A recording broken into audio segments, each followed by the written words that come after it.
कक्षा 12 के सभी छात्र एवं छात्राएं ध्यान दें।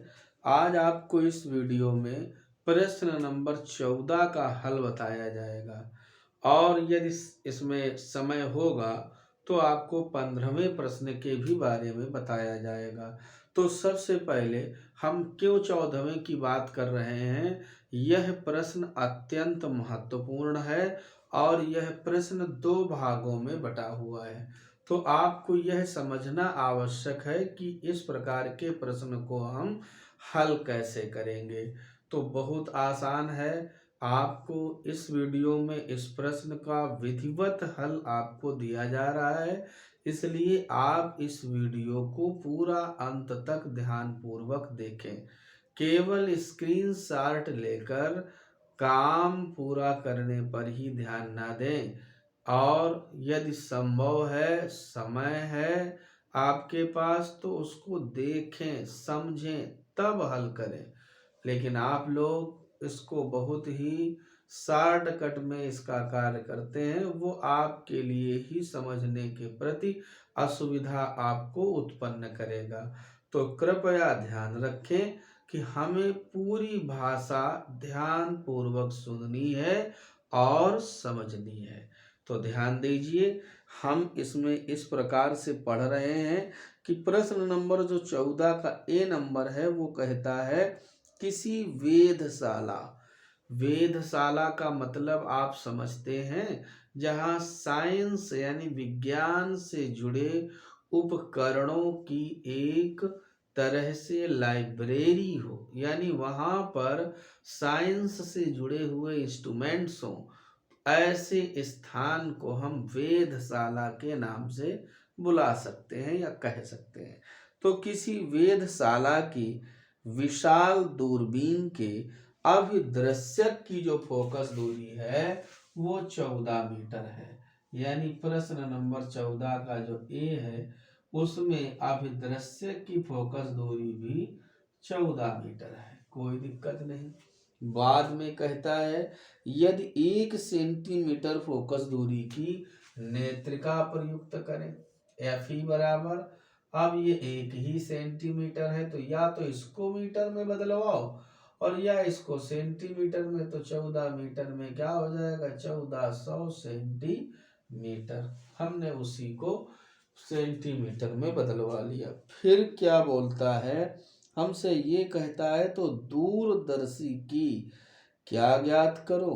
कहता है दूरदर्शी का यानी दूरबीन का कोणीय आवर्धन ज्ञात करो। दूरबीन का कोणीय आवर्धन ज्ञात करो, कोई दिक्कत नहीं है। दूरबीन का कोणीय आवर्धन m बराबर क्वेश्चन मार्क है।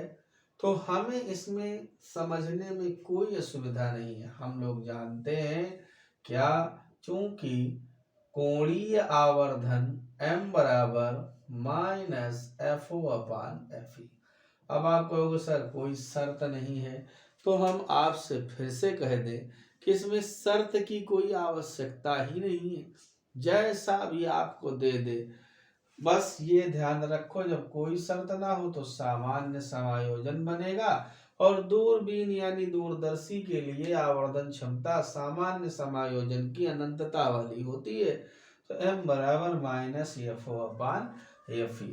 तो ध्यान देना, FO का मान क्या है 1400 और FE का मान क्या है 1, तो यहाँ से आवर्धन क्षमता भी 1400 निकली। ऋण चिन्ह मतलब फिर से बात वही कि अंतिम प्रतिबिंब उल्टा होता है। यहाँ पर छात्रों इस बात को ध्यान दें कि हमने FO बराबर 14 लिखा है, जो हमारे पास किताब है वो FO की वैल्यू ये देता है।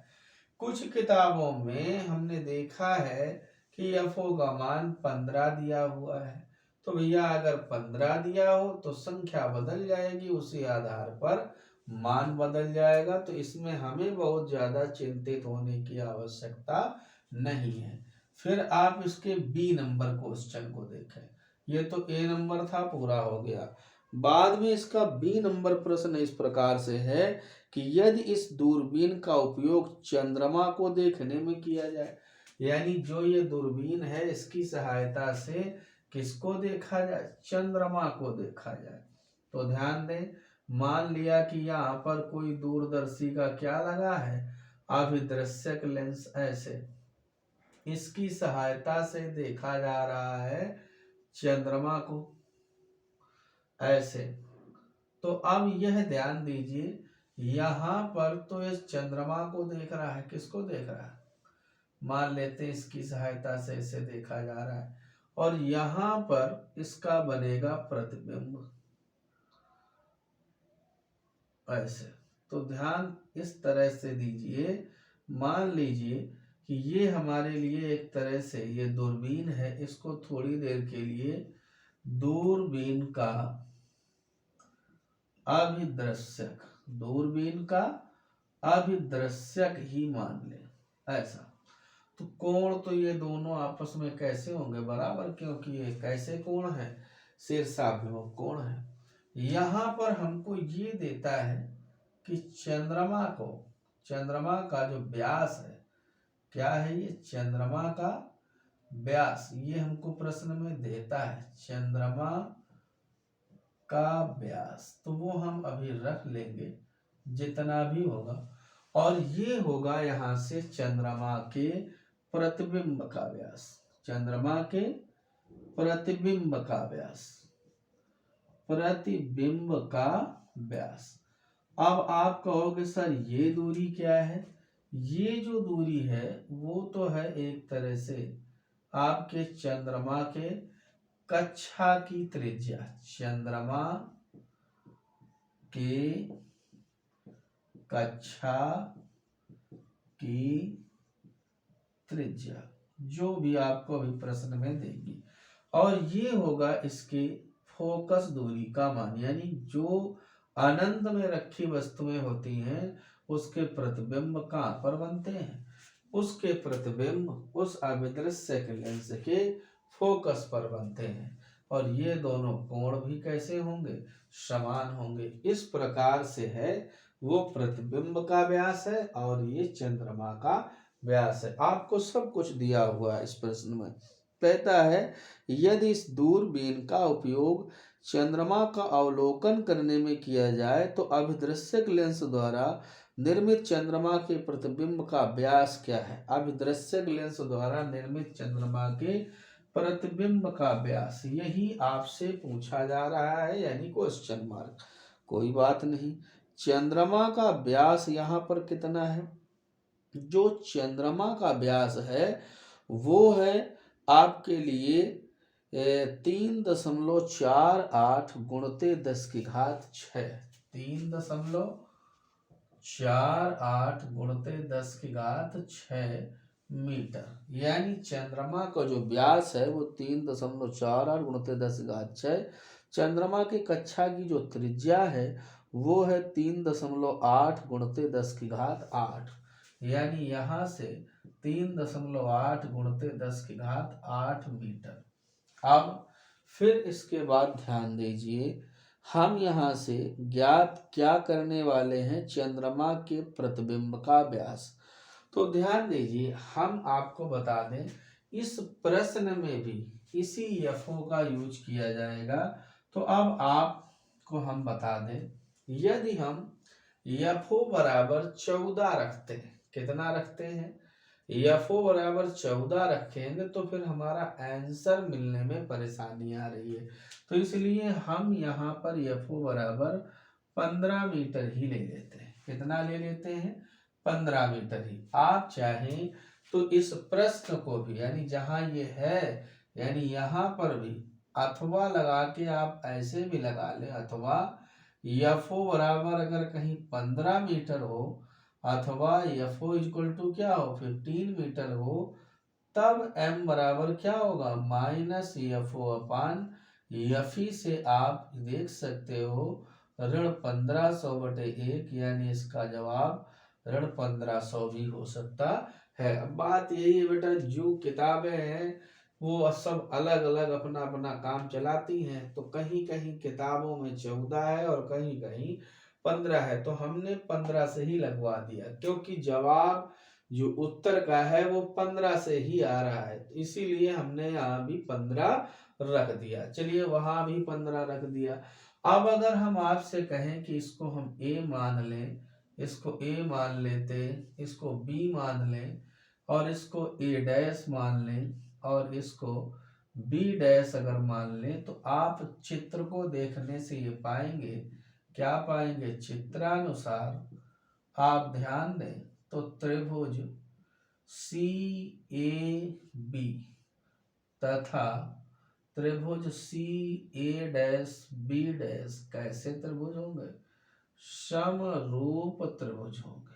कैसे त्रिभुज होंगे, समरूप त्रिभुज होंगे, तो नई लाइन से।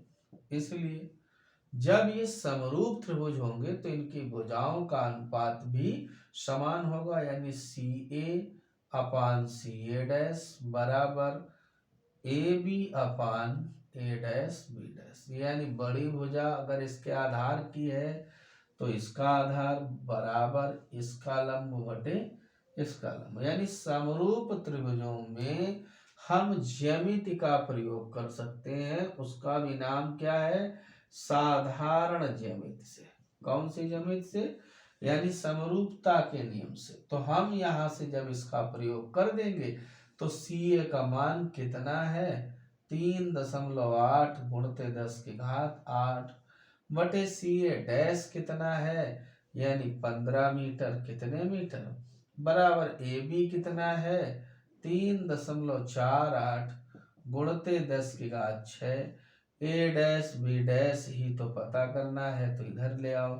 तो ए डैश बी डैश बराबर 3.48 गुणते 10 की घात 6 फिर गुणते 15 बटे 3.8 गुणते 10 की घात 8। जब हम इसी को कैलकुलेट कराते हैं तो निकल करके आता है 13.73, या हम ऐसा भी लिख सकते हैं 0.1373, 0.1373 मीटर या 13.73 सेंटीमीटर। इस प्रकार से हमें अपने प्रश्न के अनुसार जो उस चंद्रमा के प्रतिबिंब के व्यास का पता चलता है हम उसका आकलन कर लेते हैं। तो लेंस द्वारा निर्मित चंद्रमा के प्रतिबिंब का व्यास कितना होगा,